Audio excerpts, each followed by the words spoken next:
চ্যানেলে আপনাকে স্বাগত।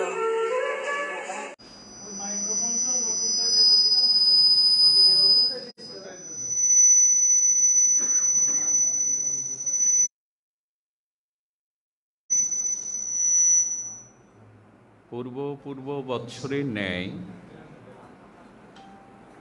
আমাদের মাঝে উপস্থিত হয়েছেন শ্রী শ্রী নিয়ম সেবা দামোদর ব্রত বা কার্তিক ব্রত। এই ব্রত প্রসঙ্গে আস্বাদনের পূর্বে পরম আরাধ্য অস্মদীয় শ্রী শ্রী গুরুপাদ পদ্ম ওম নিত্য লীলা প্রবিষ্ট নিত্য ধামগত পণ্ডিত মধ্যাহ্ন শ্রী শ্রী রাধা কুণ্ডমণ্ডলের ভূতপূর্ব মহন্ত মহারাজ অনন্ত বিভূষিত শ্রী রাধা চরণাইক নিষ্ঠাত অষ্টতর শ্রী শ্রীল অনন্তদার বাবাজি গুরু মহারাজের রাতুল চরণ বন্দনাপূর্বক দণ্ডবাদ প্রণতি, নিত্যধাম হতে তার একান্ত করুণা কৃপাফনা প্রার্থনা যাচনা করে সোনাবাড়িয়া স্থিত ভক্ত শ্রী গৃহ মন্দির শ্রী অঙ্গনে শ্রী শ্রী দামোদর ব্রতের এই মহেন্দ্রক্ষণে যে ভাগবতীয় পরম সুমঙ্গল এই মাঙ্গলিক অনুষ্ঠান, এই অনুষ্ঠানের শ্রীপর্বে সকল গৌর অনুরাগী ভক্তগণ, কল্যাণী মাতৃমণ্ডলী সকলের চরণে বিনম্র সশ্রদ্ধ দণ্ডবাদ প্রণতি। অব্রতেন কিপদ্যস্ত যথা দামোদরং মাসম। পদ্মপুরাণ বলছেন এই যে কার্তিক ব্রত, শ্রী শ্রী নিয়ম সেবা ব্রত বা দামোদর ব্রত, এই ব্রতের সময়ে অব্রতেন কিপদ্যস্তু না, এই পরম মাঙ্গলিক পরম প্রেমময় পরম কল্যাণ গুণপেত এই ব্রত মাসে যারা ভজন ব্যতীত নিয়ম ব্যতীত এই মাসটি যারা অতিবাহিত করবে, ভজন বা নিয়ম ব্যতীত যারা এই মাস অতিবাহিত করবে, তাদের জন্য একটি দুঃসংবাদ হল তির্যকজনী মাবপ্রান্তি। এই ব্রত মাসের এমন চিত মহিমা, অনন্ত মহিমা, গরিমা, যে কোনো সনাতনী হিন্দু যে সম্প্রদায়েরই হোক, এই মাসটি যদি বিনা নিয়মে বিনা ভজনে অতিবাহিত করে, তাহলে ভাগবত শাস্ত্র বলছেন তির্যকজনী, শূকর কুকুরে তাকে নিক্ষেপ হতে হবে। কথাটি একটু আঘাত লাগে তো, কিন্তু ভাগবত বলছেন তির্যকজনী। দুর্লভ মনুষ্য জন্ম পেয়ে এ জন্ম হারাতে চাই, আগামী জন্মে কর্মচক্রে প্রারব্ধে আমি শূকর কুকুরে জন্মাবো, তির্যকজনীতে জন্মাবো, এ অধঃপতন বা এই ক্রম অবনতি কেউ চায় না। কারণ বহু সৌভাগ্যক্রমে দেব দুর্লভ এই মনুষ্য জন্ম প্রাপ্ত হয়ে যারা এই মাস, কি ব্রাহ্মণ, কি ক্ষত্রিয়, কি বৈশ্য, কি শূদ্র, উচ্চ নিচ ভেদ না রেখে বলা হলো জাতি বর্ণ নির্বিশেষে সকল সনাতনী হিন্দুর এই মাসে অন্তত একটু বিনা ভজনে বিনা নিয়মে সে যেন অতিবাহিত না করে।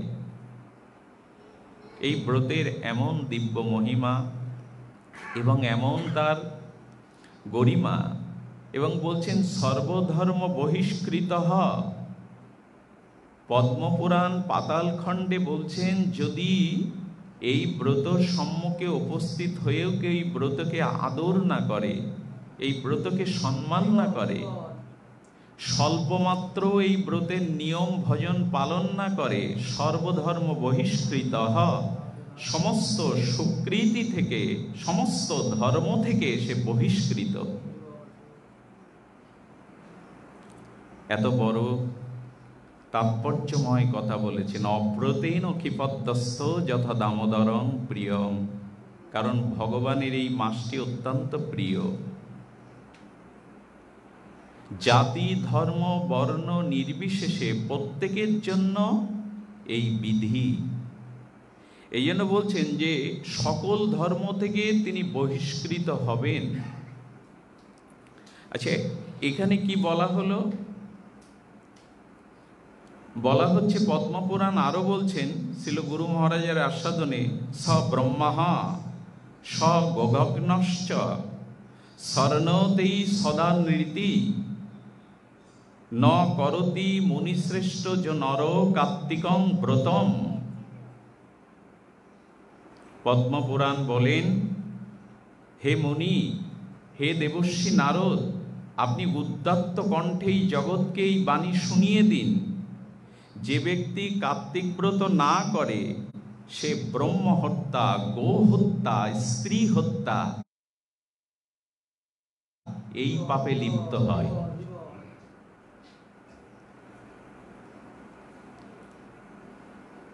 কাউকে ব্যথা দেওয়ার জন্য শাস্ত্র না।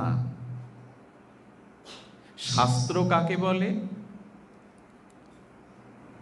বহু বহু জন্ম, কামনা বাসনা, কৃষ্ণ বৈমুখ্য প্রবৃত্তির দ্বারা আমাদের স্বভাব নিম্নগামী, কাম ক্রোধমুখী। এই প্রবৃত্তিমুখী, কৃষ্ণ বিমুখী, কাম ক্রোধ ভোগ লালসা আসক্ত জীব, সে একটা সুবর্ণ সুযোগ পেয়েছে এই কার্তিক ব্রতে, যাতে তার প্রাক্তন কর্মফলকে সে সংশোধিত করে দামোদরের অহৈতুকী করুণায় নিজেকে উদ্ধার করতে পারে।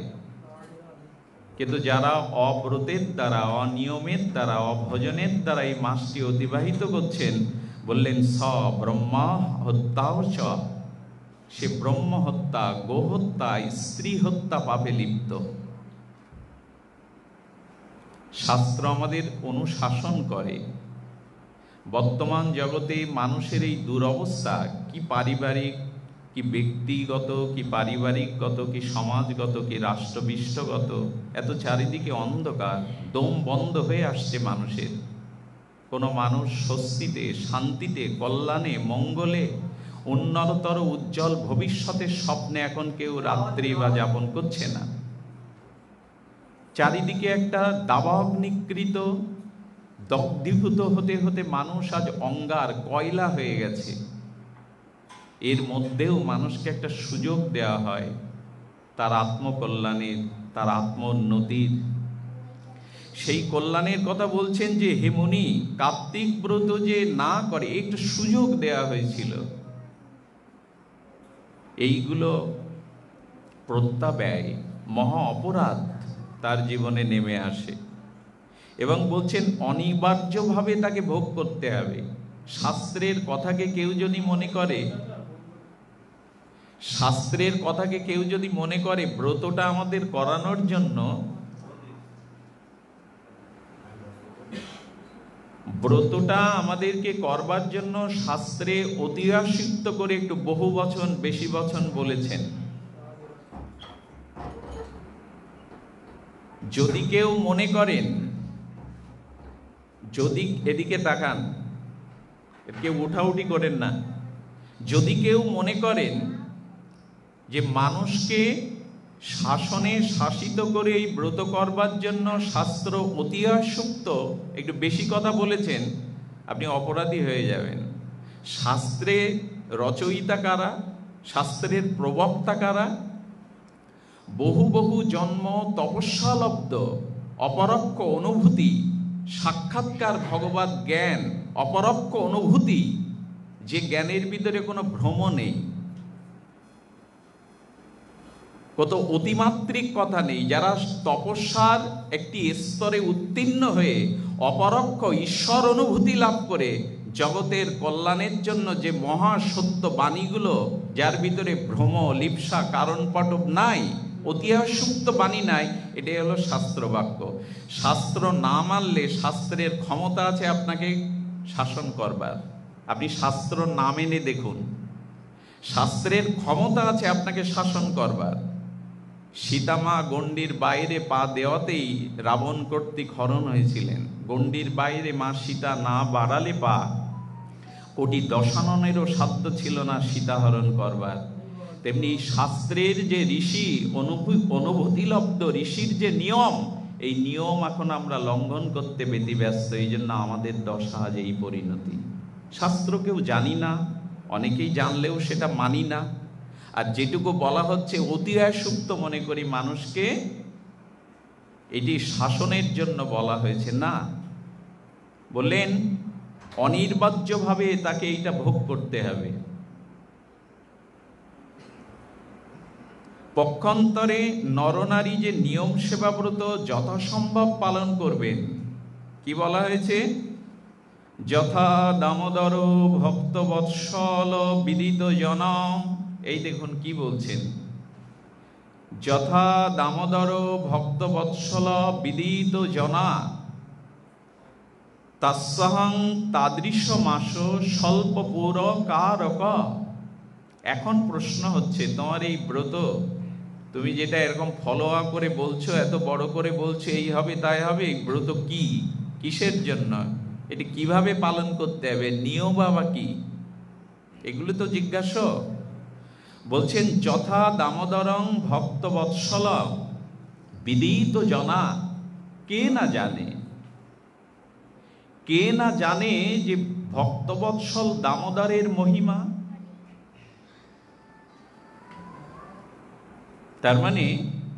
তার মানে ভগবানের পরিচয় কি দেয়া হলো? তিনি অনাদি, তিনি সর্বকারণের কারণ। তাকে কি বলা হলো?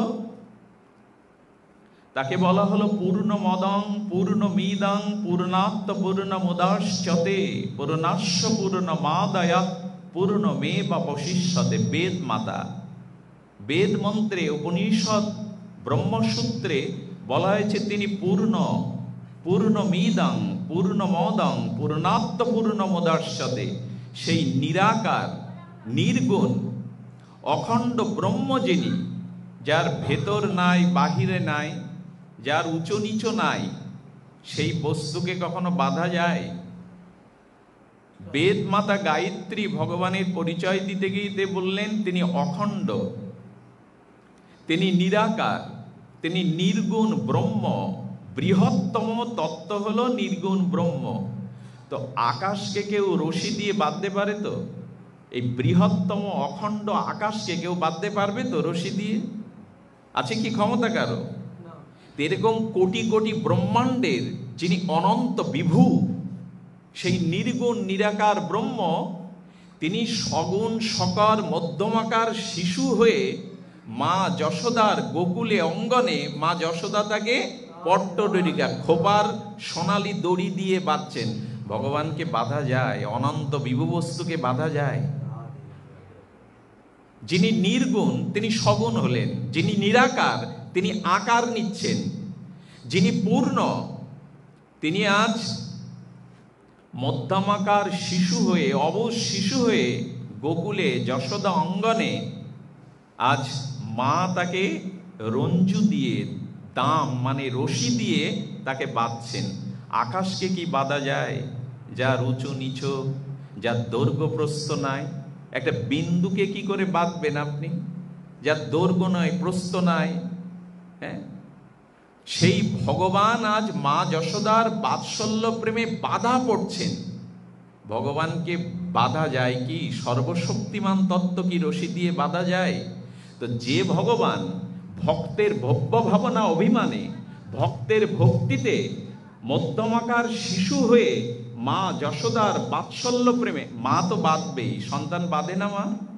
উচ্ছৃঙ্খল বা ক্ষতি হয়ে যাবে, আজও গ্রাম বাংলায় দেখবেন মায়েরা আমাদের শিশুদেরকে পায়ে একটা শিকল দিয়ে বাঁধে, যাতে বারান্দা থেকে পড়ে, গ্রাম অঞ্চলে যারা বাস করে, যাদের ওই যে উঁচু বারান্দা আছে, মাটির বারান্দা, পড়ে গিয়ে তো হাত পা ভাঙবে, এই দুষ্ট চঞ্চল চপল সন্তানকে মা আজও পায়ে শিকল দিয়ে বাঁধে কিনা? তো যশোদা বাঁধলো, এতে আর মহিমা কি? ছেলেরে তো সবাই বাঁধে। বলে আমাদের সন্তানকে বাঁধলে লীলা হয় না, কারণ আমাদের সন্তান জন্ম মৃত্যু জড় মাংসপিণ্ডর মধ্যে তত্ত্ব নাই। কিন্তু যাকে যশোদা বাঁধছেন ইনি পূর্ণ ব্রহ্ম, সগুণ নিরাকার পরম ব্রহ্ম। ভক্তের ভব্য অভিমানে তিনি মধ্যম আকার শিশু হয়ে মা যশোদার হাতে বন্ধনে আবদ্ধ হচ্ছেন। আমাদের শিশুকে বাঁধলে কি দামবন্ধ লীলা হবে? স্বয়ং ভগবান আজ বাধা পড়ছেন না, ভগবানকে কেউ তো বাঁধতে পারে না। কিন্তু বাৎসল্য প্রীতিতে যশোদামা বাঁধলেন, এই জন্য বললেন যথা দামোদর ভক্ত বৎসল। এই দেখো ভগবান কাকে বলে, ভক্ত বৎসল কাকে বলে, কারুণ্য কৃপা মূর্তি কাকে বলে, আর স্বয়ং ভগবান শিশুরূপ ধরে। একটা কথা এই পরিসরে বলে রাখি, আমাদের যে স্তর আছে, যে ভূ ভুব সমহ জন তব সত্য, এর সর্বশেষ স্তরে আছেন গোলক বৃন্দাবন। সেই গোলক বৃন্দাবন সবার উপরে, সর্বোত্তম ধাম গোলক বৃন্দাবনে, ওইখানে ভগবান শ্রীকৃষ্ণ কিশোর মূর্তি। ভগবানের বাল্য মূর্তিও নাই, কৌমার্য লীলাও নাই, জন্মলীলাও নাই। নিত্য গোলক বৃন্দাবনে গোবিন্দ নিত্য কিশোর, রাধারানী নিত্য কিশোরী। তো যদি নিত্য কিশোর নিত্য ধামে হন ভগবান, তাকে বৃন্দাবনে যে আবির্ভূত হলেন, শিশুরূপ ধরলেন। বলে নিত্য কিশোর শিশু হয় কি করে? বলেন ভগবান বাধ্য হয়েছেন শিশু হতে। ভগবান কারো বাধ্য হয়? সর্বশক্তিমান যিনি, তিনি কারো বাধ্য হতে যাবেন কেন? ভগবান তো সরাট, বিভু, স্বাধীন।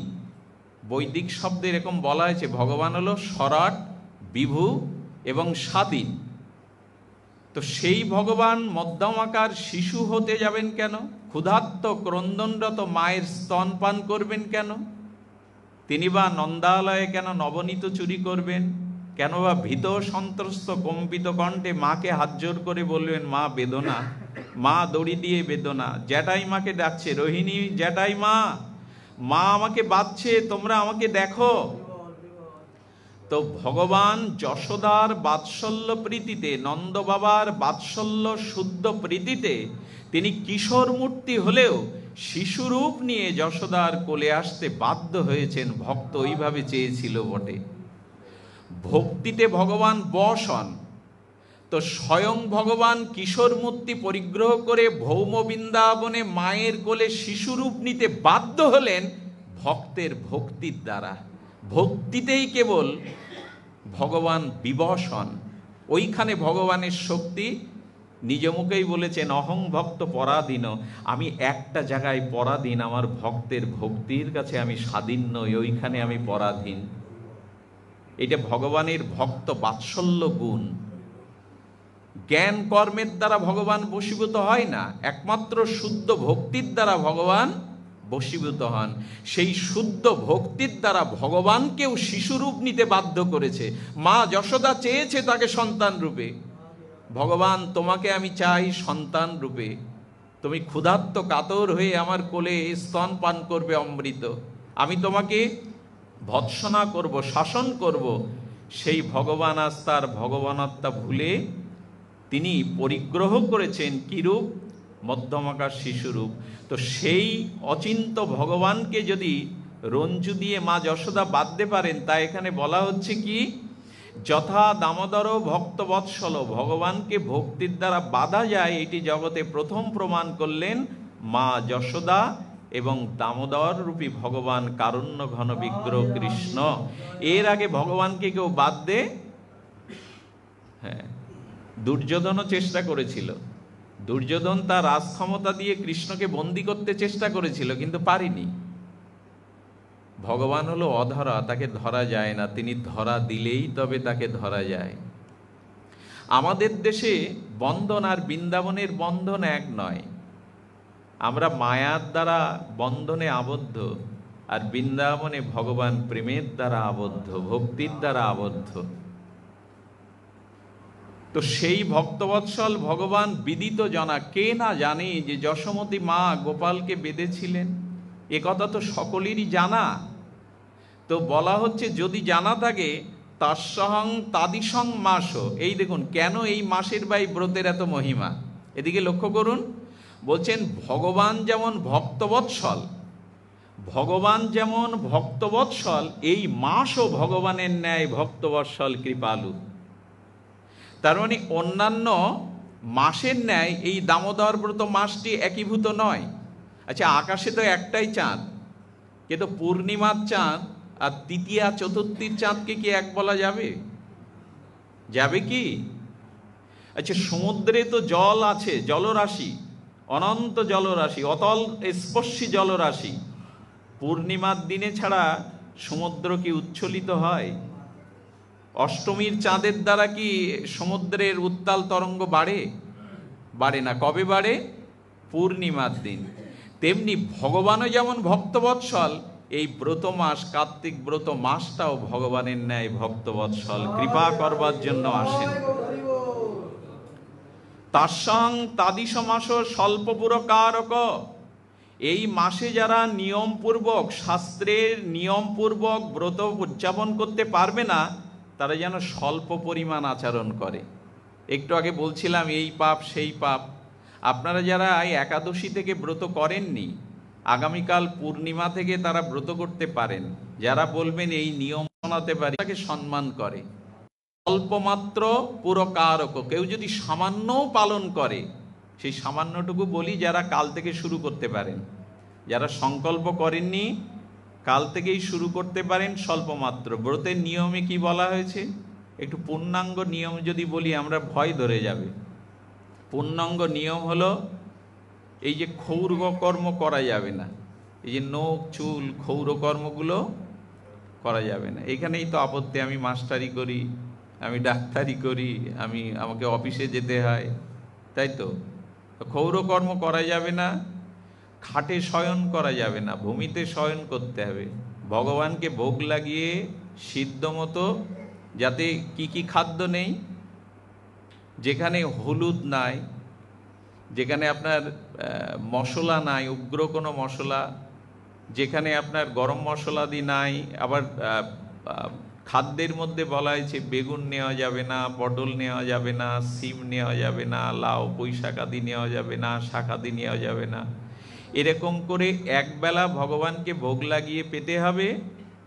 আর আপনাকে প্রাত স্নান করতে হবে, অর্থাৎ 3:30-র পর আপনাকে স্নান করতে হবে, ভগবানের মঙ্গল আরতি দিতে হবে।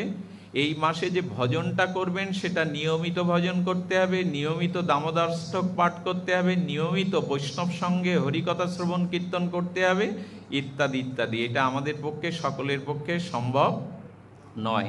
আপনাদের জন্য স্বল্প পরিমাণে যেটা বলা হলো, এই মাসটা নিরামিষ খান দয়া করে। ভোগ টোক লাগানো সম্ভব অনেকের পক্ষে না।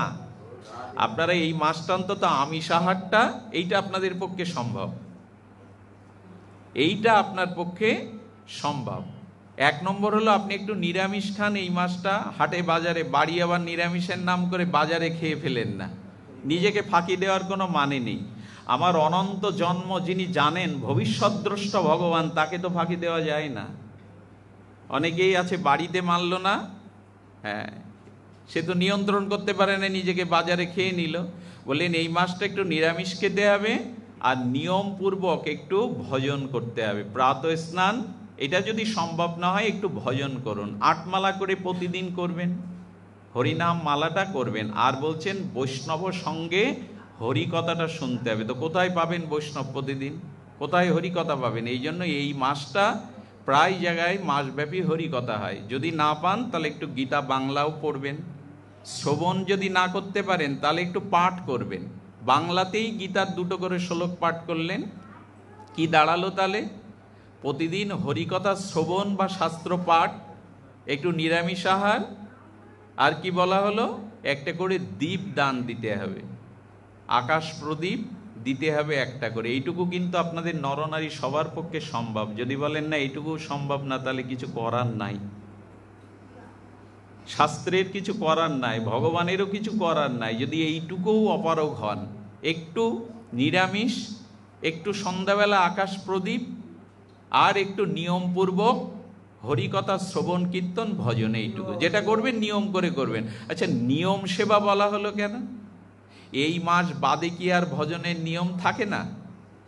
নিয়ম সেবা মাস বলা হলো, তাহলে এই মাস অতিবাহিত হলে কি ভজনের আর নিয়ম থাকে না? বললে নিয়ম থাকে। আমরা তো নিয়ম মানি না, তাই একটা মাস আমাদেরকে একটা নিয়মের গণ্ডির মধ্যে একটু সংযত করবার জন্য সুযোগ হয়ে এই মাসটা আসে, যে এক মাস তুমি যদি একটু নিয়ন্ত্রিত ভজন করো, তাহলে অন্য মাসগুলোতে এই অভ্যাসটা চালিয়ে যাবে। সারা বিশ্বব্যাপী এই ব্রতের জন্য সারা বিশ্বব্যাপী একটা জাগরণ ঘটেছে। আমি জানি না সোনাবাড়িয়ার অবস্থা কি, পারলে কাল থেকে এইটুকু করুন, এই মাসটা বিনা ভজনে বিনা নিয়মে অতিবাহিত করবেন না। সে যে জাতিরই হন, যে সম্প্রদায়েরই হন, যে মতের দীক্ষিত হন, এই মাসটাকে একটু ভজনের দ্বারা আমাদের অতিবাহিত করতে হবে। শুধু ভক্তগণ, সার্বিক পরিস্থিতি ভালো না, সেটা আমাদের সার্বিকভাবেই ভালো না, আমরা সময় বেশি নিতে পারবো না। তো একটু দামোদর ব্রতের যখন মহিমার কথা আমরা আস্বাদিত করলাম, চলুন একটু দামোদর ব্রতের মহিমা আমরা আস্বাদন করি। নমামি ঈশ্বরং সচ্চিদানন্দ রূপং লসত কুণ্ডলং গোকুলে ভ্রাজমানম। এই গোকুলে ভ্রাজমানম শব্দটার একটি অংশে আজ আমরা একটু আলোচনা করব। ব্রতের একটু নিয়ম মনে হয় বলা হলো, এটুকু যে পারেন, যার হৃদয়ে মনে হবে যেটি করা প্রার্থনীয়, এটি করা আমাদের একান্ত অপরিহার্য, তারা যতটুকু পারেন স্বল্পমাত্রও পালন করলে রাধা দামোদর ভক্তবৎসলের অপার করুণা সিক্ত হবেন আপনি। শুধু ভক্তগণ, লসত কুণ্ডলং গোকুলে ভ্রাজমানম। শ্রী গোবিন্দ গোকুলে যখন তার কৌমার লীলা আবিষ্কার করলেন, তখন ব্রজবাসী মায়েরা কি করেন? ব্রজবাসী প্রত্যেকটি মা তারা গৃহদুয়ারে গোপালের জন্য প্রতীক্ষার জন্য দরজাটা একটু খুলে রাখেন। খুব মর্মান্তিক সত্য হলো, এই ভজনটা আমাদের জানতে হবে। ব্রজবাসী মায়েরা তাদের বাৎসল্যপ্রীতে নন্দরানী নন, ভাগ্যবতী নন্দরানী শুধু নন, যশোদা মা নন, প্রত্যেকটি ব্রজ গোপী রমণীগণ তারা ঘরের মধ্যে ননি, নবনীত, ক্ষীর, মাখন এইগুলো ভাণ্ড সাজিয়ে রেখে গোপালের জন্য অপেক্ষা করে। আমরা করি তো? আমাদের গৃহে ভগবানের জন্য অপেক্ষা আছে তো? গোপালের জন্য তারা অপেক্ষা করেন কিরকম করে? পূজারী যখন ভগবানকে ভোগ লাগায়, তখন চোখ বন্ধ করে কিভাবে জানেন? এই মহাপ্রভু এলো, এই নিতাই চাঁদ এলো, সুবাসিত জলে তাদের চরণটা প্রক্ষালন করে এই আসনে বসলো, আমার দেওয়া নৈবেদ্য নিবেদন এই বুঝি মুখে তুলল। দেখছে সেবক ভগবানকে ভোগ লাগিয়ে মনে মনে স্মরণ করে দেখছে এই মহাপ্রভু বসলো, এই নিতাই চাঁদ এলো, এই বুঝি মুখে দিল, এইগুলো স্মরণ করছে, এই আহার করলে, এই আমি তাকে আসমন করিয়ে দিলাম। ভোগ লাগালে, এই মন্ত্র বললেই কি ভগবান গ্রহণ করে? মানুষে এরকম অপেক্ষা প্রতীক্ষা করতে, এই বুঝি তিনি এলেন। তো ব্রজ মায়েরা প্রত্যেক ঘরে গোপালের জন্য নবনীত সাজিয়ে, ভাণ্ড সাজিয়ে তারা প্রতীক্ষার তৃষিত চাতকের মতো পথের দিকে চেয়ে থাকেন, এই গোপাল এলো। এই ভাবতে ভাবতে গোপীমারা কি করে জানেন? গোপীমারা চোখ বন্ধ করে, চোখ বন্ধ করে ভাবলো এই গোপাল এলো, এই নবনীত ভাণ্ড খেলো, কিছুটা ছড়ালো, কিছুটা বানর হনুমানকে দিল, এই বুঝি দৌড়াচ্ছে।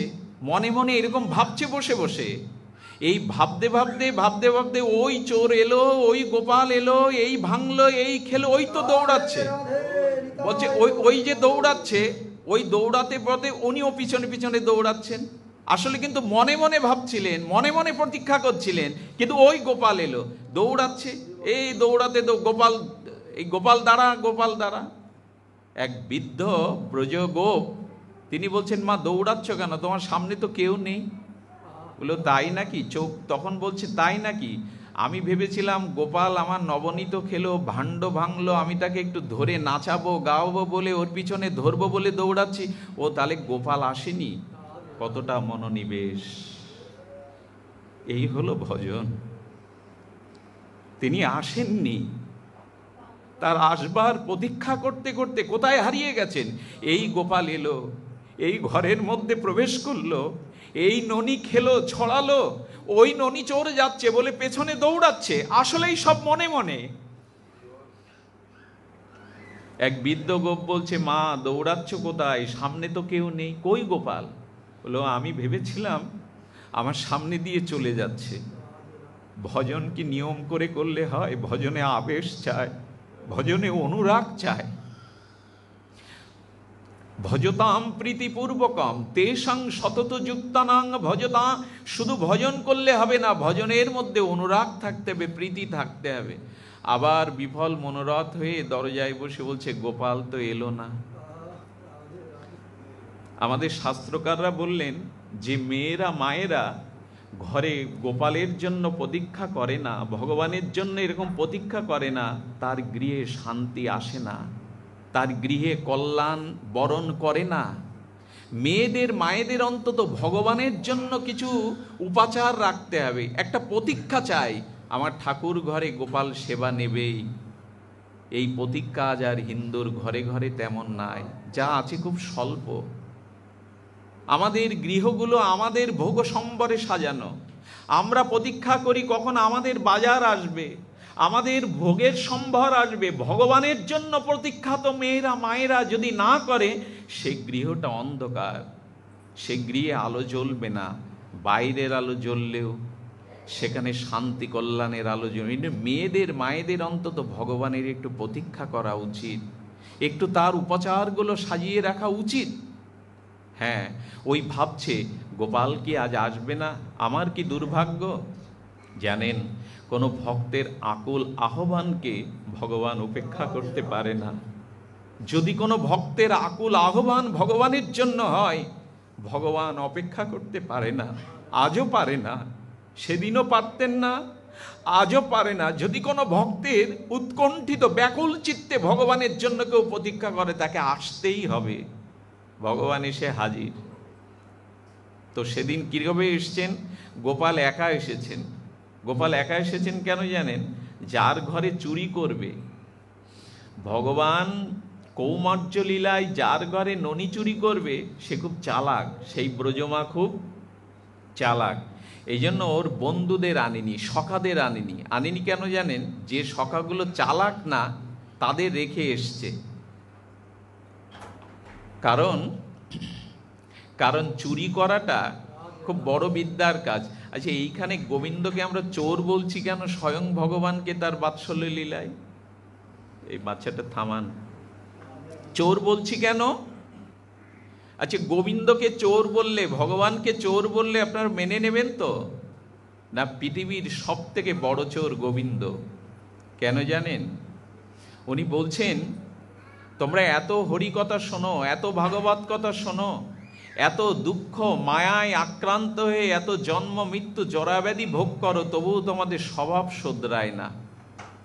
আমার কথা কি আপনারা শুনছেন? বলছেন যে অনন্ত জন্মের পাপ রাশিকৃত হৃদয়ে, অনন্ত জন্ম ভগবত বিমুখতায় শাস্ত্র কথা, সাধু কথা তোমাদের মনে ধরে না। স্বভাব এখন মানুষের এই শুনেও বদলায় না কেন জানেন? এত হরি কথা শুনছে, এত হরি নাম শুনছে, এত ভাগবত পাঠ শুনছে, বলেন অনেক জন্মের পাপ রাশিকৃত হৃদয় অশুদ্ধ থাকলে সাধু কথা ওইখানে কাজে আসে না। যেমন আকাশে মেঘ থাকলে সূর্যের কিরণ বা চন্দ্রের কিরণ প্রতিভাত হতে বাধাগ্রস্ত হয় কালো মেঘ দাঁড়ালে, তেমন অনেক জন্মের পাপ মলিনতা হৃদয়ে থাকলে সাধু কথায় তাদের কোনো পরিবর্তন এ জন্মে কেন কোটি জন্মও হবে না। হৃদয়ে যাদের অপরাধ, পাপ, এই মলিনতাগুলো আছে, ওইগুলো আড়াল করে দেয় সাধু কথা ওখানে। আচ্ছা, জলের ভিতরে যদি একটা লোহার শলাকা দেওয়া হয় তরল জলের মধ্যে, ও বিনা বাধায় শেষ পর্যন্ত চলে যাবে না? কিন্তু ওই জলটা যখন শীতলীকরণে বরফ হবে, তখন তারে কাটা বা কোনো একটা শলাকায় দিলে ওর ভিতরে প্রবেশ করবে তো? বরফের ওপর দিলে, জলে ছেড়ে দিলে জলটা তরল, এই জন্য বিনা বাধাতে সে তলে চলে যায়। বাধা তো পড়ছে না, তরলকৃত, কিন্তু ওই তরলকৃত জলরাশি যখন শীতলীকরণে বরফ হয় তখন কিন্তু ওখানে ছেড়ে দিলে ভেতরে, তেমন যার হৃদয়ে অনন্ত জন্মের পাপ, দুর্বাসনা, কুসংস্কার রয়েছে, স্বয়ং ব্রহ্মা এসেও তাকে হরিকথা বললে তার কোনো পরিবর্তন হবেই না। এই হলো এর তাৎপর্য। হৃদয়ে আবর্জন বলে এটা যাবে কি করে? বলো হরিনামের দ্বারা যাবে, সাধুগুরু বৈষ্ণবের সেবার দ্বারা যাবে, ভজনের দ্বারা যাবে, চেত দর্পণ মার্জনাম, এগুলো হরিনাম করতে করতে করতে করতে যাবে। তবে হরিনামেরও বিধি আছে, নিয়ম আছে, আমাদের আলোচনার প্রসঙ্গ সেটি নয়। কি বলা হলো না, আমাদের অনন্ত জন্মের চিত্তটা ভগবদ্মুখী যেতে চায় না। জলটা যেমন উপরের দিকে সহসা যায় না মোটর ছাড়া, নিম্নগামী, আমাদের মনটাও ভগবৎ ভজনের দিকে যেতে চায় না। যায় কি দেখবেন, আমি লক্ষ্য করেছি, এটা আমার বাড়িও হয়, মাঝে মাঝে বাড়িতে ভালো খাওয়ার আয়োজন হলে জামাই, মেয়ে, আত্মীয় স্বজন আসলে সব একসাথে খেতে বসে, অথবা বাড়িতে কোনো সংকট উপস্থিত হলে পরিবারের সব সদস্যরা এক টেবিলে বসে, এই বসে আলোচনা করে। ভালো এটা জিনিস, একসাথে খাওয়া, একসাথে, এগুলো পরিবারের সৌহার্দ্য সম্প্রীতি বজায় থাকে।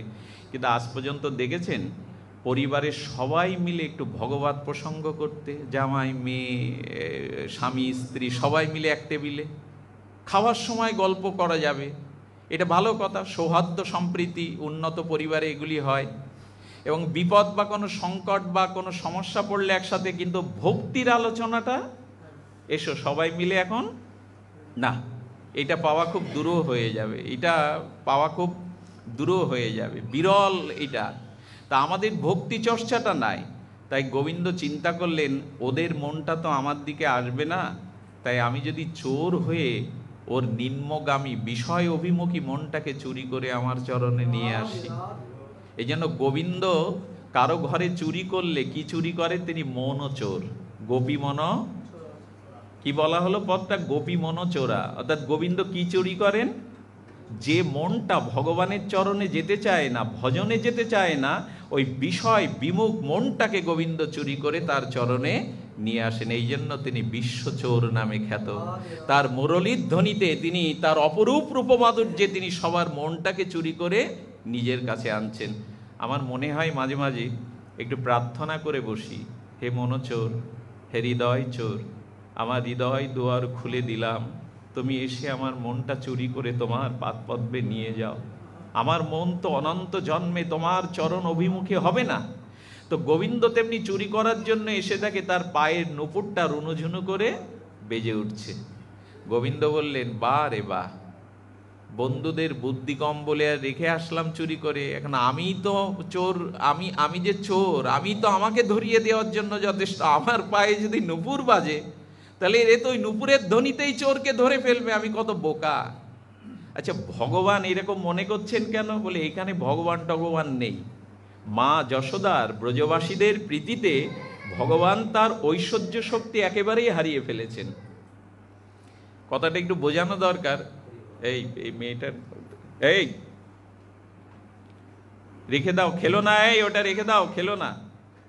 কি বলছেন? মায়েরা দুগ্ধ উদ্বর্তন করছেন, দুগ্ধ জাল দেয়। এখন দুগ্ধের ওই কড়াইয়ের মধ্যে বা পাত্রের মধ্যে যদি একটা তৃণ পড়ে, ঘাস পড়ে, তাহলে দুগ্ধটা উদ্বর্তন হতে হতে একবার তৃণটা নিচে যায় আর একবার উপরে ওঠে। মাঝে মাঝে তাকে দেখা যায় কি যখন নিচে যায়। তেমন ভগবান তার বাৎসল্য ভক্তির কাছে, উনি যে স্বয়ং সর্বশক্তিমান তত্ত্ব, এই ভগবানত্ব ঐশ্বর্য হারিয়ে এখন মাধুর্যের মতো উনি এই শিশুর মতোই আচরণ করছেন। তো উনি নূপুরটাকে বলছেন, এই নূপুরই আমাকে ধরিয়ে দেওয়ার জন্য যথেষ্ট। উনি নূপুরটা জোর করে ছিটতে যাচ্ছেন, ভগবান নূপুর ছিটতে পাচ্ছেন না, বারবার চেষ্টা করেও নূপুরটা ছিটতে পাচ্ছেন না। বললেন, আমি নূপুর ছিটতে পাচ্ছি না, আমি 6.5 দিনে পুতনাকে বধ করলাম, আর আমি নূপুর ছিটতে পাচ্ছি না। নূপুর ছিটতে পারছে না বিদায় নূপুর তখন গোবিন্দকে বলছেন, নূপুর তখন গোপালকে বলছেন, তুমি ভগবান হতে পারো, কিন্তু এই রশি ছিঁড়বার ক্ষমতা তোমার নেই। ভগবানের পায়ের নূপুর কথা বলতে পারে। কেউ যদি ভাবেন এটা অযৌক্তিক কথা, গল্প শোনাতে বসছি, ভুল হবে। ভগবানের চরণে যে নূপুর, ওটা চিন্ময়, জড় না, জড় না। এমনি এখন বাচ্চাদের পুতুল বেরিয়েছে দেখবেন, আমি মাঝে দেখে অবাক। আমার মেয়েটাকে কে দিয়ে গেছে, ও যা যা শব্দ বলছে পুতুল থেকে সেই শব্দটা, এইটা যদি একটা যন্ত্রের সম্ভব হয়, তাহলে গোবিন্দের চরণে যে নূপুর, ওটা কথা বলবে না কেন? ওটা তো জড় না, ওটা চিন্ময়। গোবিন্দের অঙ্গে যা যা ওগুলো চিন্ময়, স্বয়ং ভগবানের ওটি চিন্ময়। তো নূপুর তখন বলছেন, তুমি তো ছিঁড়তে পারবে না, ভগবান হলেও পারবে না, কেন? বলল, মা যশোদা, তুমি রুনুঝুনু চরণ ধ্বনিতে ব্রজে ঘুরে বেড়াবে, তাই মা যশোদা খুব ভালো করে গিঁটটা দিয়েছেন। মা যখন সন্তানের চরণে নূপুর পরায় না, দুষ্টু তো, চপল চঞ্চল তো, যাতে নূপুর খুলে না যায়, বেশ করে একটা গিঁট দিয়ে দেয়। নূপুর যেন বলছে, মায়ের বাঁধন খোলা যায় না গোবিন্দ। এই কথাটির অর্থ হলো এই, আজও কোনো সন্তান যেন মায়ের ঋণ শোধের চেষ্টা না করে। মার যে অকৃত্রিম স্নেহবৎসল প্রীতি, এটা জগতে আজও কেউ কাটতে পারে না, ভগবানও পারেনি তো আপনি আমি। কেউ যদি বলে আমি মাকে টাকা পাঠাই, কেউ যদি বলে মাকে আমি ভালো ভালো খাদ্য শাড়ি কিনে দিই, সে খুব ভুল করবে। মার ঋণ শোধ করবার কথা চিন্তা যদি কারো আসে, তাহলে আরও ঋণে সে জড়িয়ে যাবে। কোটি জন্ম ব্যাপীও মায়ের ঋণ এ পর্যন্ত কেউ শোধ করতে পারেনি, ভগবানও পারেনি। হঠাৎ কৃষ্ণের চোখে জল। সত্যিই তো নূপুর, মায়ের বাঁধন তো ছেঁড়া যায় না। দিল্লিতে মাঝে এক ভদ্রলোক আমাকে কল করে বলছেন, ওইখানে কিছু লোক পাঠ শোনে, তার মধ্যে একজন ডাক্তার আছে, তিনি বললেন, আমি অবাক হয়ে গেলাম দাদাজি, একটা মা, তার অপারেশন হলো, প্রায় 13-14 ঘন্টা মেজর অপারেশন করা হলো। অপারেশনের পর তার যখন জ্ঞান ফিরল, তখন তার সন্তান ওইখানে ছিল। সন্তান যাওয়ার সাথে সাথে মা ওর দিকে তাকিয়ে প্রথম কথা হলো, দুপুরে খেয়েছিলি খোকা? এ কথা তো জগতে কেউ বলে না। তার জ্ঞান ফিরেই বলছেন, তুই দুপুরে দুটো খেয়েছিলি? যারা হারিয়েছে তারা জানে এই বস্তুটা কি সম্পদ। যাদের আছে তারা অবহেলা করবেন না। এই জায়গাটা কেউ ঋণ শোধ করতে পারবে না জগতে, সে যেই হোক। স্বয়ং ভগবান নূপুরকে বলছেন, আমি তোকে ছিঁড়তে পারবো না, মায়ের বাঁধন আজও আমি ছিঁড়তে পারবো না, তবে নূপুর তুই আমাকে একটু সহযোগিতা কর। নূপুরটাকে উপরে একটু দিয়ে দিলেন, তুই বাজিস না, রুনুঝুনু বাজলে তো আমি ধরা পড়ে যাব, রুনুঝুনু বাজলেই তো আমি ধরা পড়ে যাব। হ্যাঁ, নূপুর তখন বলছেন, আমি বাজবো না, তুমি ভেতরে যাও। গোবিন্দ যখন ভেতরে গেল, তখন গোবিন্দকে দেখে ওরা একটু আড়ালে চলে গেল। ব্রজ মায়েরা তার একটু আড়ালে চলে গেল। গোকুলে ভ্রাজমানাম, এইভাবেই গোবিন্দ লীলা করে চলেছেন। যেই বাইরে গেল, গোবিন্দ বলছেন, আমি আসলে কি দূরে যেতে হয়? আমি আসলে কি ঘর ছাড়া হতে হয়? আসলে গোপালে কি করে, ওইটাই তো ওদের পূজা, ওইটাই ওদের আরাধনা। ওদের ঘন্টা বাজিয়ে ফুল ফল দিয়ে কোনো পূজা না। গোপাল আসবে, তাদের ঘরে খাবে, ছড়াবে, এইটাই ওদের আরাধনা। এই লীলাগুলো চিন্তা করতে হয়, এই লীলাগুলো আমাদের শরণাঙ্গ সাধনের মধ্যে আনতে হয়। গোপাল করেছে কি, গোপাল একটা বাচ্চা ছিল, চিমটি কেটে দিয়েছে, তো দুষ্ট, ওকে কেউ দেখছে না বিদায় সবাই দূরে সরে গেছে। এখন বাচ্চা কাটলে মায়েরা কি আর বাইরে থাকতে পারে? দৌড়ে চলে এসছে। গোপাল তখন পালাবে না, সেই ভাণ্ডার, নবনীত ভাণ্ডগুলো সাজানো ছিল, ওই ঘরে পালিয়েছে। গোপাল যেই ঘরের মধ্যে চলেছে, সঙ্গে সঙ্গে ব্রজমা সে বলতে, ওই পালালো, ওই দেখ ঘরের মধ্যে। হ্যাঁ, বাচ্চাটাকে কোলে করে শান্ত করে বলছেন, গোপাল কে ঘরে, কে? গোপাল বলছে না, বলে কে ভাণ্ডার ঘরে, কে রে? সচকিত হয়ে ভীত সন্ত্রস্তে, এইটা যদি মনে করেন গোবিন্দের অভিনয়, ভুল করবেন। অভিনয় হলে এটা লীলা হতো না, অভিনয় হলে এটি আমরা স্মরণ করতাম না। ভগবানত্ব ভুলে গেছে। কম্পিত কলেবরে, হ্যাঁ, সতৃষ্ণ নয়নে বলছেন, আমি গো আমি। হ্যাঁ, ব্রজমারা বুঝতে তো পেরেছে কণ্ঠস্বর শুনে, বলে আমিটা কে গো? বললে, আমি বলাই দাদার ভাই কানাই। বলো, ও কানাই, তুই ভাণ্ডার ঘরের মধ্যে কেন? কি উত্তর দিল জানেন?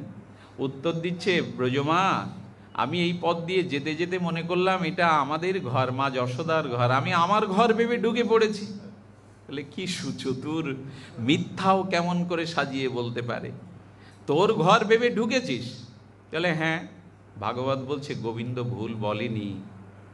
এই পৃথিবীতে আমরা ছোট ছোট ঘর তৈরি করে এক একটা নাম দিই, অমুক ভবন তমুক ভবন। গোবিন্দ বলছেন এই অনন্ত বিশ্বব্রহ্মাণ্ডের যা কিছু সব আমার মধ্যে পড়ে তোমরা দাবি করছো ঘর আমার, অমুক আমার। আসলে তো আমি আমার ঘরেই যাই, কেউ আমাকে ডাকুক আর না ডাকুক আমি তার ঘরে যেতে চাই, কারণ ঘরটা তার মনে করি না, আমার মনে করি। আমরা ভাবি তো ঘর তার। এইসব গানগুলো এখন বাজে না। ছোটবেলায় আমি আব্দুল আলিমের সম্ভবত একটা গান খুব ভালো লাগতো, পরের জায়গা পরের জমিন ঘর বানাইয়া, শব্দগুলো মানুষকে নাড়া দিত। আজ আর এইসব সঙ্গীত বাজে না, এগুলো দিনও হারিয়ে যেতে বসেছে। তো গোপাল বলছেন না আমার ঘর ঢুকেছে, ভুল বলেনি। বলে খুব ভালো কথা, তুই আজকাল চোখে কম দেখছিস গোপাল, তো তোর ঘরে ঢুকে কি করেছিস? হাতে তোর নবনীত কেন? আরে খাচ্ছিল তো, হাতে লেগে আছে। বলে হাতে নবনীত কেন, ঘরে ঢুকেছিস ভালো কথা।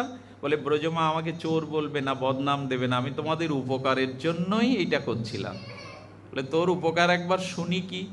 বলে ব্রজমা এই নবনীত এতে পিঁপড়ে পড়েছিল, আমি ভাবলাম এদের ঘরে ঢুকেছে একটু পিঁপড়েগুলো পরিষ্কার করে দিই, তাই তো হাতে লেগে গেছে, তো আমি চুরি করে খাওয়ার জন্য তো হাত দেয়নি। ব্রজমা বলছে কি বুদ্ধি রে, হ্যাঁ পিঁপড়ে ছড়াচ্ছিলি, এই উপকার কবে থেকে শুরু করলি? ভাঙবি, খাবি, ছড়াবি, চুরি করবি, আবার বলছিস উপকার। আসলে ভগবান উপকার করতেই আসেন। একটা কথা বলি এই পরিসরে, পরিবেশটা বলবার মতো এখন, সেটা হলো যা আয় করি আমরা তার একটা অংশ ভক্ত ভগবানকে দিতে হয়। এটি না দিলে কি হয় জানেন? ভগবান বলছেন তোমরা তো দাও না, তাই মাঝে মাঝে আমি তোমাদের ঘর থেকে কেড়ে খাওয়ার জন্য প্রবেশ করি, ঢুকি, আমি ভক্ত রূপে প্রবেশ করি, বৈষ্ণব রূপে প্রবেশ করি। কিছু দিতে হয়, আয়ের একটা অংশ ভক্ত ভগবানের সেবায় দিতে হয়, নাহলে ওই অর্থ বড় পড়তা ব্যয় হয়, অভিশাপ ডেকে আনে ওই অর্থ। হয়তো মামলায় চলে যায়, নাহলে কোনো অসৎ চরিত্র সন্তান ওই অর্থ নষ্ট করে ফেলে, নাহলে রোগ শোকে ওটা চলে যায়, চোর দস্যু ওটা নিয়ে যায়। একটা অংশ দিতেই হয়। এই হিসাবটা আমাদের হিন্দুদের ভিতরে অনেক কম। আয়ের একটা অংশ ভগবান ভক্ত সেবায় দিতেই হবে, আত্মীয় স্বজনকে নয়। আত্মীয় স্বজনের যেটা দেওয়া, সেই দেওয়াটা দেওয়া নেওয়ার মধ্যে পড়ে, দিতে হবে ভক্ত ভগবানকে। আত্মীয় স্বজনকে দেখতে হবে, দুস্থদের দেখতে হবে, কিন্তু ভক্ত ভগবানটাই। কারণ পিতার সেবা করলে, আমি পিতার সেবা দিলে মার ক্ষুধা যাবে তো? আমি যদি কোনো পিতাকে সেবা দেই তাহলে মার ক্ষুধা যাবে তো? জঠরগ্নি ক্ষুধা যাবে তো? যাবে না। কিন্তু বলছেন আত্মাকে দিলে, গাছের গোড়ায় জল দিলে যেমন শাখা পোশাখা পল্লবিত হয়, তেমন কোনো ভগবান ও ভক্তকে দিলে সমস্ত জগৎ পরিতুষ্ট হয়ে যায়, কারণ সবার মধ্যে তো একই আত্মা। মার ক্ষুধা আর বাবার ক্ষুধা এক না তো, বাবা খেলে মার ক্ষুধা যাবে, কিন্তু মার মধ্যে যে আত্মা গোবিন্দ, পিতার মধ্যেও সেই একই আত্মা। আত্মা, এই জন্য আত্মা সন্তুষ্ট হলে জগৎ সন্তুষ্ট হয়। তো গোবিন্দ তখন বলছেন আমি তো চুরি করিনি, এই ব্রজমা লাঠি তুলেছে, কি ভাগ্য এদের গো, কি কৃপা করে এসছে, গোবিন্দকে লাঠি তুলেছে। গোবিন্দ ভীত হয়ে দৌড় আর দৌড়, এই দৌড়াতে দৌড়াতে গাছের ছায়া দিয়ে, বৃন্দাবনের বন পল্লব ছায়া দিয়ে দৌড়াচ্ছে। ব্রজমা দৌড়াচ্ছে, দৌড়াতে দৌড়াতে ব্রজমা লাঠি ফেলে দিয়েছে আর কাঁদছে, গোপাল দৌড়াস না, আমি তোর পেছনে আর ছুটবো না। বলে মা লাঠি ফেলে দিয়ে কাঁদছো কেন? বলে ও গাছের ছায়া দিয়ে দৌড়াচ্ছিল। বৃন্দাবনে তো গোবিন্দ জুতো পায়ে দেয় না, পাদুকা পা দেয় না। যশোদা একবার বলল তুই নন্দ বাবার ছেলে, রাজ যুবরাজ, তো গোপাল তোর জন্য আমি একটা জুতা তৈরি করে এনেছি, আর এই ছাতাটা মাথায় দিয়ে গোষ্ঠে যাস, কত রৌদ্রে তাপে দগ্ধীভূত হতে হয়, পায়ে কিছু থাকে না, বৃন্দাবনে কাটার জায়গা, এখানে কাকর আছে, ফুটে যায়। বললেন মা তাহলে 9 লাখ জুতো তৈরি করো আর 9 লাখ ছাতা তৈরি করো। বললো কেন? বলে আমার সখার আর আমার গরুর সংখ্যাগুলো 9 লক্ষ, 9 লাখ, ওরা যদি খালি পায়ে ঘোরে ব্রজের ভূমিতে, তাহলে তো আমারও খালি পায়ে ঘুরতে হবে, আমি তো ওদের সখা, ওদের বন্ধু, করম মরমে শরীর দেখুন। বলেন ওদের না দিতে পারলে সেই দিন থেকে আর যশোদা জৌরাজৌরি করে না।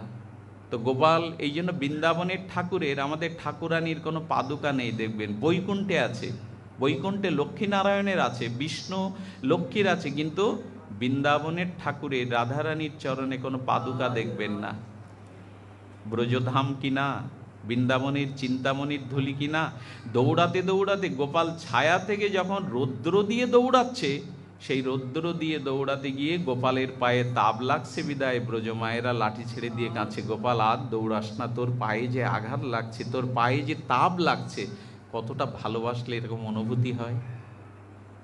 এই হলো গোকুলে ভ্রাজমানাম। যশোদাবি উদুক হলো, যশোদা বেঁধেছিলেন, কারণ গোপাল করেছে কি, এই লীলাটি সামান্য একটু আস্বাদন, অন্য কথা বলবার অবসর নেই আজকে। গোপাল এই বাইরে চুরি করতে করতে, আর তার চুরি বিদ্যার কি কি তার বিদ্যা বৈদুষ্য, কি তার চাতুরি। গোপাল যে বাড়িতে হাড়িতে কিছু পায় না, হাড়িগুলো ভেঙে উদ্দাত্ত কণ্ঠে বলে, যে গৃহে যে পাত্রে আমার জন্য কিছু নেই আমি তা ভেঙে ফেলবো। এই জন্য ভগবানের জন্য কিছু রাখা ভালো, তার জন্য একটু স্বতন্ত্রভাবে কিছু উপচার রাখা ভালো, উপাসনা রাখা ভালো। বললেন আমি ভেঙে ফেলবো। তো গোবিন্দ কি করেছেন, চুরি করতে করতে আজ নিজের ঘরের পালা। আচ্ছা, চুরি করাটা বাইরের ঘরে কঠিন না নিজের ঘরে? কি মনে হয় আপনাদের, নিজের ঘরে চুরি করা কঠিন না বাইরে? আমার মনে হয় নিজের ঘরে চুরি করা কঠিন। একটু শৈশবে যদি ফিরে যান, দেখবেন 5টা কলা মা রেখেছিল, একটা আপনি চুরি করে খেলে মা ঠিক ঠিক বুঝে নেয় 5টা ছিল, একটা কি করলি। ঘরে মা সব নখদর্পণে থাকে, তো কোথায় কি জিনিস মা জানে, একটা শট পড়লেই কিন্তু মা বুঝে নেয়। এই জন্য নিজের ঘরে চুরি করাটা খুব কঠিন। তো কি হয়েছে, গোপাল আজ নিজের ঘরে চুরি করবে, কিন্তু সুযোগ নাই, সুযোগ পান না। এই সুযোগ না পেতে পেতে, হ্যাঁ, আজকেই তিনি সেই সুযোগটি পেয়েছেন। কি সুযোগ? যশোদা মা তার বহুদিনের ইচ্ছা, প্রভাতে উঠে নিজে হাতে নবনীত প্রস্তুত করে যদি একটু গোপালের মুখে দিতে পারতাম। কারণ এতদিন যশোদা কি করত, যশোদার যে দাসীগণ আছেন তারা গোপালের খাদ্যের এই সম্ভারগুলো তৈরি করত, নবনীতগুলো। এখন যশোদা কান ঝালাপালা হয়ে গেল, পাড়ার গোপীরা এসে তাকে নালিশ করে, তোমার এই অবাধ্য ছেলেকে শাসন করো, আমাদের ঘরে চুরি করে, খায়, নষ্ট করে, ইত্যাদি ইত্যাদি। যশোদা শুনতে শুনতে ভাবল, একটা কারণ আছে, আমার গোপালের ক্ষুধা লাগে কেন? মনে হয় আমি হাতে করে তাকে খাওয়াই না, দাস দাসীরা খাওয়ায়। মায়েদের একটা চিরন্তন স্বভাব কি জানেন, নিজ হাতে সন্তানকে সেবা না করাতে পারলে অন্য যতই সেবা করুক মন ভরবে না, মনে হয় আমার খোকার ঠিক ঠিক সেবা হয়নি। আমাদের সন্তানগুলো কেন এরকম বিগড়ে যাচ্ছে জানেন? আমাদের সন্তানগুলোর এই দুরবস্থা কেন জানেন? এর জন্য দোষী ওরা না। যে সংসারে স্বামী স্ত্রী দুইজন চাকরি করে, এই সংসারের সন্তানগুলো অনেক সময় নিঃসঙ্গ হয়ে পড়ে। তাদেরকে যাদের কাছে রেখে যাওয়া হয় ঘরে, সেই বুয়া বলেন, কাজের মহিলা বলেন, টিভি ছেড়ে দিয়ে, গেম খেলতে দিয়ে এরা একাকিত্ব হতে হতে বিধ্বংসী হয়ে ওঠে। এদের একাকিত্ব কুরে কুরে খায়। ঠাকুর অনুকূলচন্দ্র এই জন্য বলেছিলেন, যথাসম্ভব দুইজন মেধাসম্পন্ন হলেও এইটা ঘরে বাইরে যারা চাকরি করেন তাদের সংসার জীবনে অনেক অনিষ্টতা আমি দেখেছি। এইটা একটা জায়গায়, হ্যাঁ, যারা বিদুষী, ইন্দিরা গান্ধীকে কি ঘর সংসারে রান্না করতে বসিয়ে দেওয়া যাবে? শেখ হাসিনাকে? এদের মেধা, এদের চিন্তা চেতনা অনেক উপরে, এদের জন্য ছাড় আছে। কারণ সব পাখি ঈগলের মতো আকাশের বহু দূরে যেতে পারবে না। হ্যাঁ, সব পাখি যেতে পারবে না। ঠাকুর অনুকূলচন্দ্র অবশ্য একটা কথা বলেছেন, ঠাকুর অনুকূলচন্দ্রের কথা আপনারা জানেন, যে মেয়েরা চাকরি করে জনম জাতি তারাই মারে। এ কথা আজ মেনে নেওয়া যাবে না, এ কথাতে আমরা ফিরে আসতে পারবো না। যুগ যেখানে দাঁড়িয়েছে, একজনের মেধা থাকবে তাদের ঘরে বন্দি করে রাখতে হবে। অর্থনৈতিক স্বাধীনতা থাকলে সে সন্তানকে লেখাপড়া করাতে পারবে, স্বাধীনভাবে চলতে পারবে, পারবে বটে, কিন্তু আজ থেমে গেছে। বিদ্যাসাগর, রামকৃষ্ণ, বিবেকানন্দ, এরা আর কেউ আসছে না। এরা না আসার কারণ হলো বিবেকানন্দের মা, রামকৃষ্ণর মা, আমাদের ঠাকুরের মা, আমাদের রবীন্দ্রনাথের মা, এরা কেউ চাকরিজীবী মহিলা ছিলেন না তৎকালীন, লেখাপড়াও খুব কম জানতেন। কিন্তু এরা যে তপস্যা করেছিলেন, সেই তপস্যার দ্বারা তাদের গর্ভ দিয়ে এসেছিল এইসব বিশ্ববিদিত সন্তান। গত 200 বছরে একজন রবীন্দ্রনাথ আসেনি, গত 200 বছরে একজন বিবেকানন্দ জন্মায়নি, কারণ থেমে গেছে। শুদ্ধ সন্তান জন্মদানের যে প্রথা, এটা থেমে গেছে। কথাটা একটু বাইরে চলে গেলাম এই জন্য যে আমাদের সমাজ ব্যবস্থা এখন পচন ধরে গেছে, আর বিশ্ব ব্যবস্থা, রাষ্ট্রীয় ব্যবস্থা তো যে অবস্থা তা তো আমরা সকলেই জানি। এই জন্য ফিরে আসার জন্য এখন প্রয়োজন হলো অন্তত ঘরের মধ্যে একটু ভজনের ব্যবস্থা করা। আমার খুব ভালো লাগলো ঢুকে এই ঠাকুর ঘরটা দেখে। এইটি যদি না দেখতাম তাহলে এত সুন্দর বাড়ি দেখেও মন ভরত না। একটা সুন্দর জায়গা অন্তত ভগবানের হয়েছে, সকলে এসে যেন আগে তার মুখখানা দেখে। পরিবারে এই ভগবানকে স্থাপন করা, অন্তত ভগবানকে একটু গৃহে জায়গা দেওয়া, তার সুখ সম্বরের চেষ্টা করা দরকার।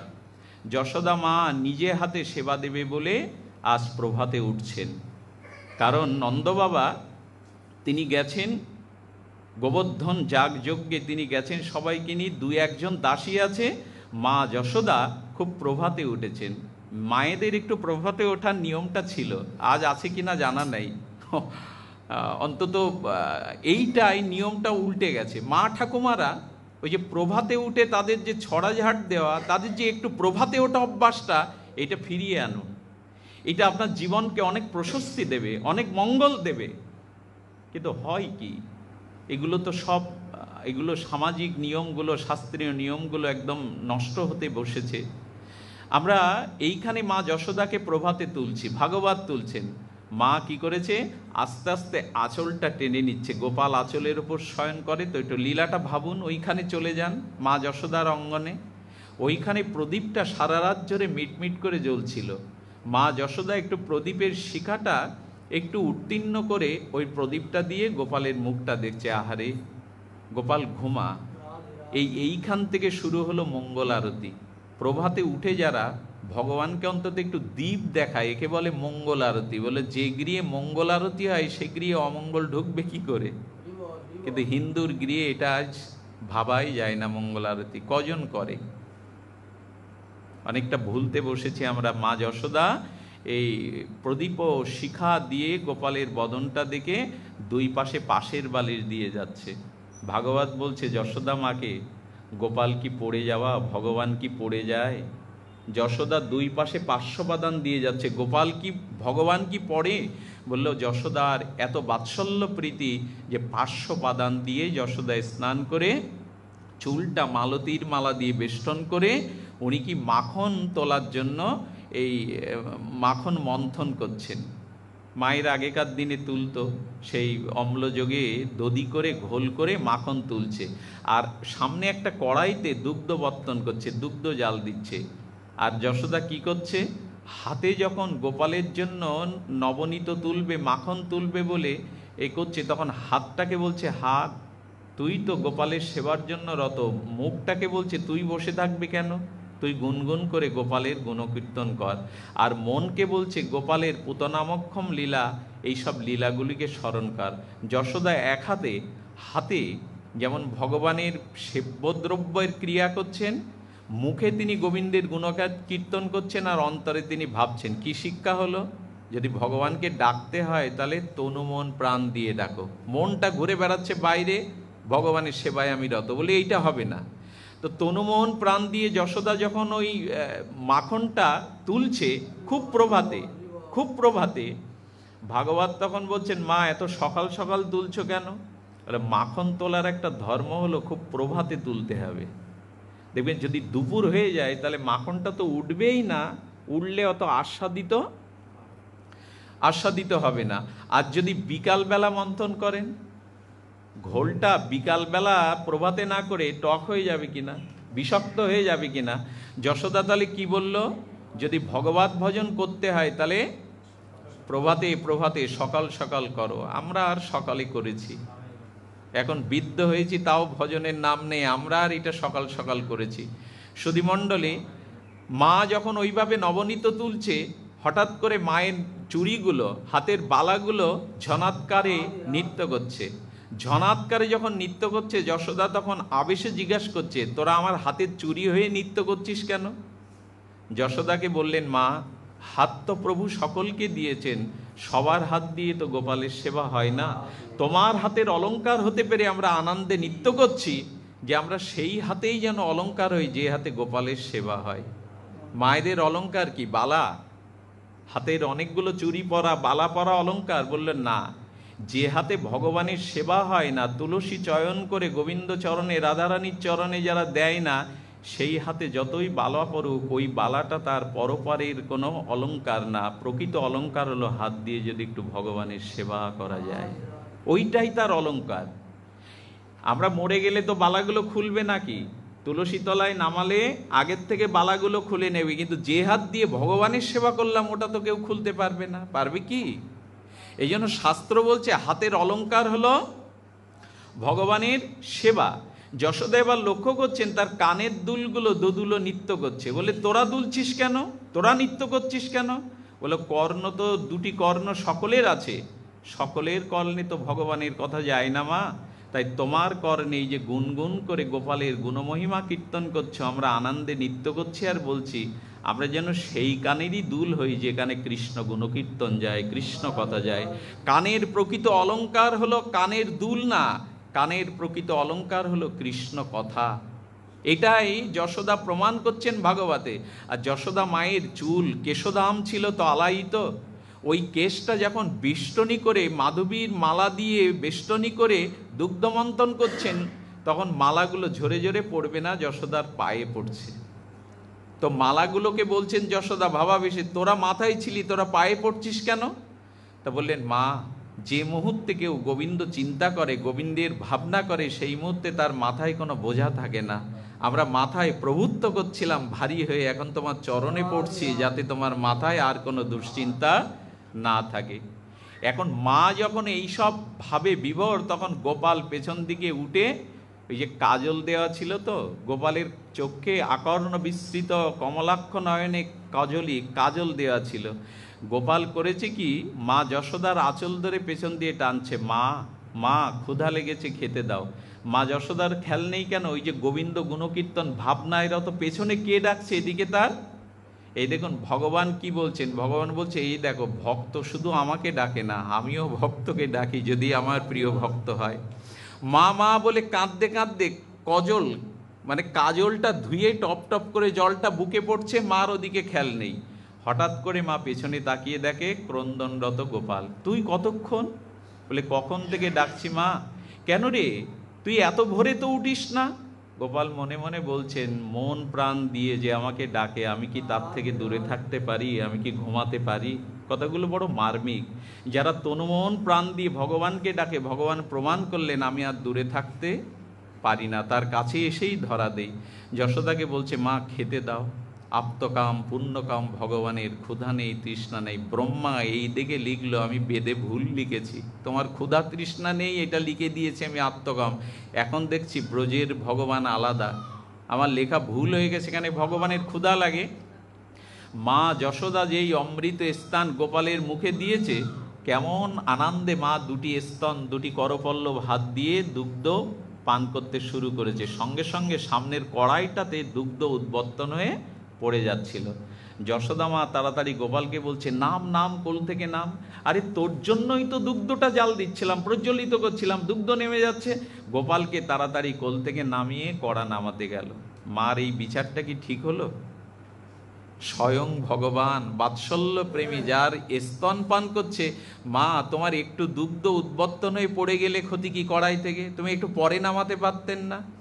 বলে, যশোদার চিন্তা আমাদের মতো না। শুনে রাখুন, ভগবানের থেকে বড় হলো ভগবানের সেবা। ভগবানকে যা দিয়ে সেবা দেবেন ওটা ভগবানের থেকে বড়।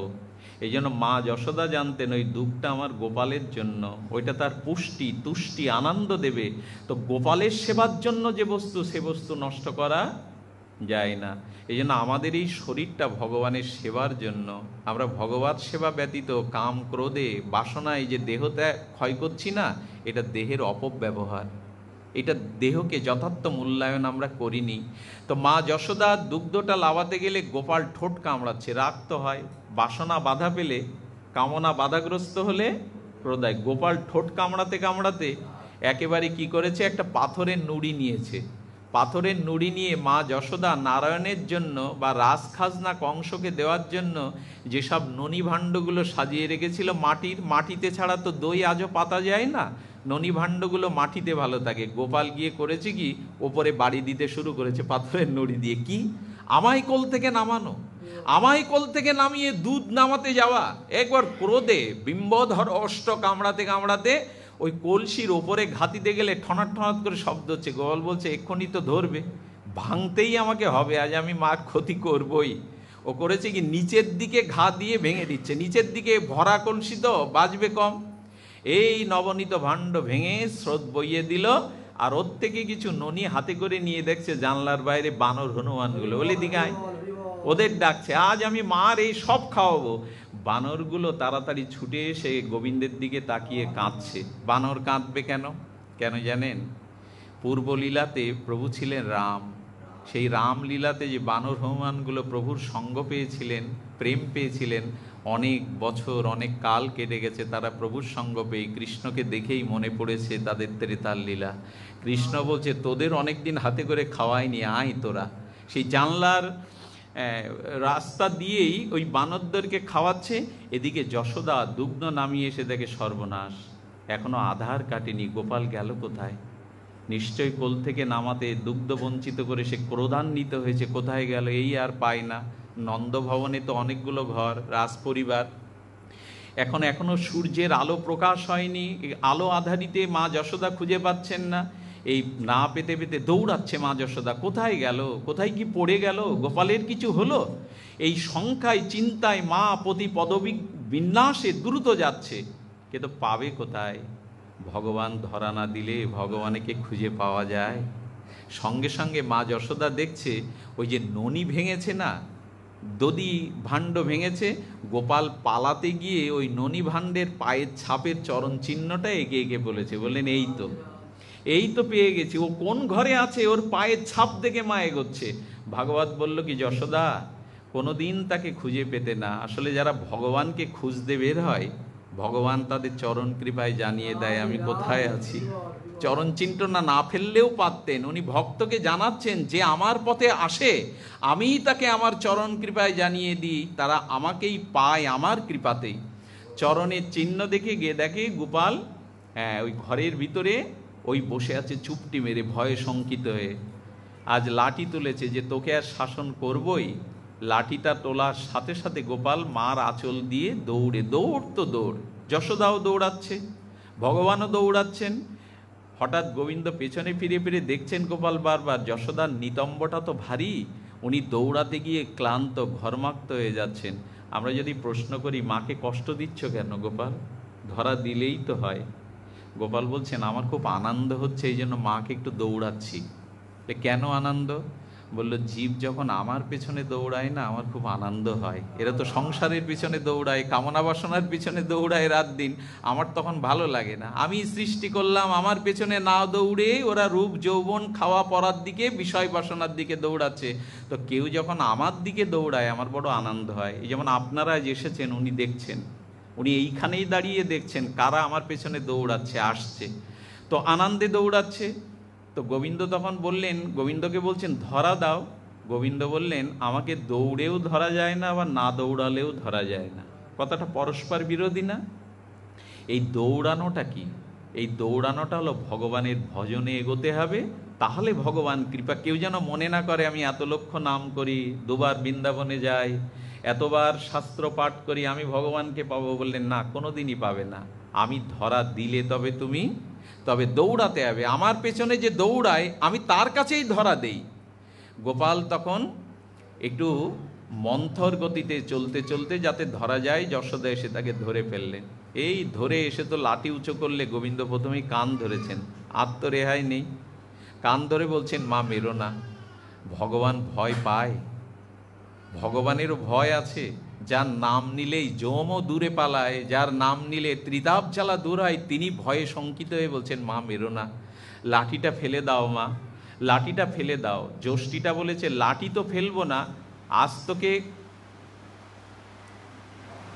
আজ তোকে উপযুক্ত যদি সাজা না দিতে পারি তাহলে তোকে মানুষ করা যাবে না, তুই উচ্ছৃঙ্খল হয়ে গেছিস। এই তাড়াতাড়ি হাত দুটো ধরেছেন। হাত দুটো ধরে আপনারা জানেন ওই রশি ডাকছে, সেবিকাদের বলছে রশিগুলো দিয়ে যাও। এই রশিগুলো বাঁধতে বাঁধতে যেটা ঘটলো আপনারা জানেন, 2 আঙুল কম। এই 2 আঙুলের মাহাত্ম্য হলো ভক্ত ভজনের দ্বারা উপরে উঠবে আর গোবিন্দ করুণার দ্বারা নামবেন। বারবার 2 আঙুল কম পড়ার কারণ হলো যশোদা মনে করছে আমার গোপালকে বাঁধবো, আমি গোপালকে বাঁধবো। বললো না, হবে না।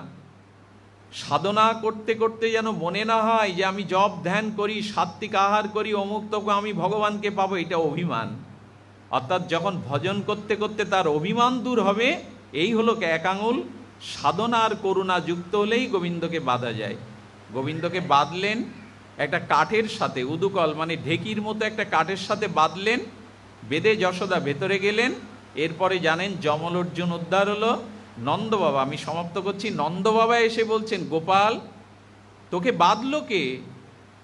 নন্দ বাবা তো এইসব জানেন না, রাজকার্যে থাকেন, তোকে বাঁধলো কে? গোপাল মনে করছেন এইখানে বললেও বিপদ, সত্যি কথা বললেও ইনিও মারবে, কারণ যশোদার হৃদয় আর বাবার হৃদয় হলো একই শ্বাসে গড়া, এরা একই রকম। যশোদা মা তো বেঁধেছে মেরেছে, আর ইনাকে বললে কি জানারি করবে। বলে গোপাল কি হয়েছে তোর, বন্ধুরা বেঁধেছে? না বাবা, মা বেঁধেছে, আমি চুরি করিনি, তবু মা বেঁধেছে, একটু দয়া দাক্ষিণ্যের জন্য নিয়ে বিনিয়ে বলছে। বলেন যশোদা এত নিষ্ঠুরা, তোকে বাঁধলো, আয় তো। এই বাঁধন খুলে দিয়ে নন্দ বাবা ঘরে যাওয়ার পরে বলছে গোপাল কি রে, খেতে যাবি না? বলে আজ আর মায়ের কাছে যাবো না, কোনো দিনে যাবে না। বাবা তোমার কাছে থাকলে হয় না? বলে ভালো কথা, থাক গোপাল, আর যেতে হবে না। দাদা বলরামকে ডেকে নিয়ে বলছে আর মার নাম নেব না, আর মার কাছে যাব না। বলে ঠিক আছে।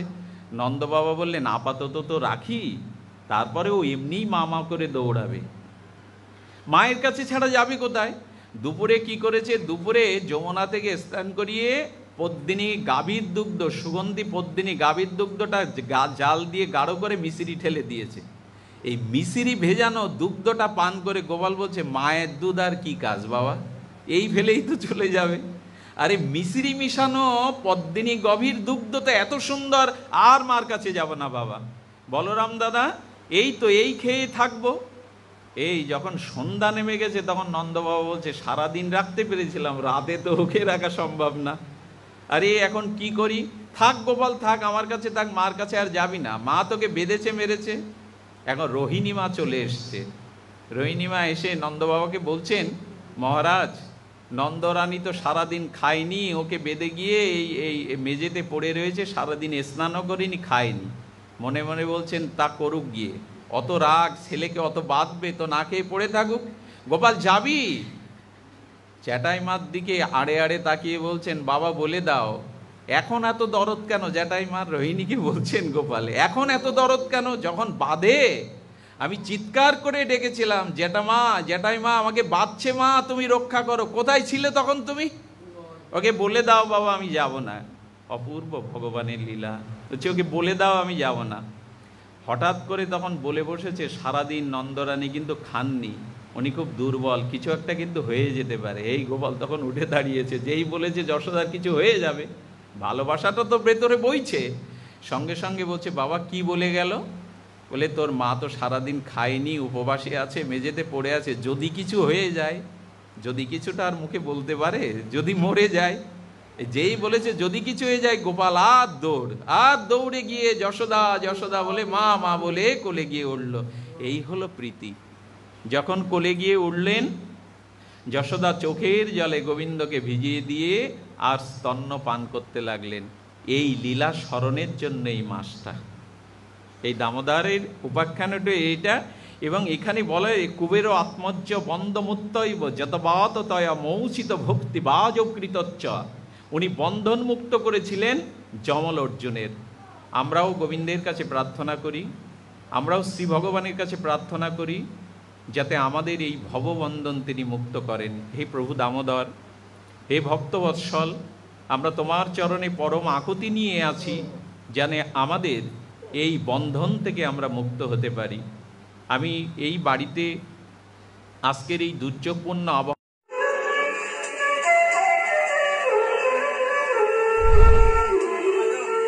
চ্যানেলটি ভালো লাগলে লাইক, কমেন্ট এবং সাবস্ক্রাইব করুন।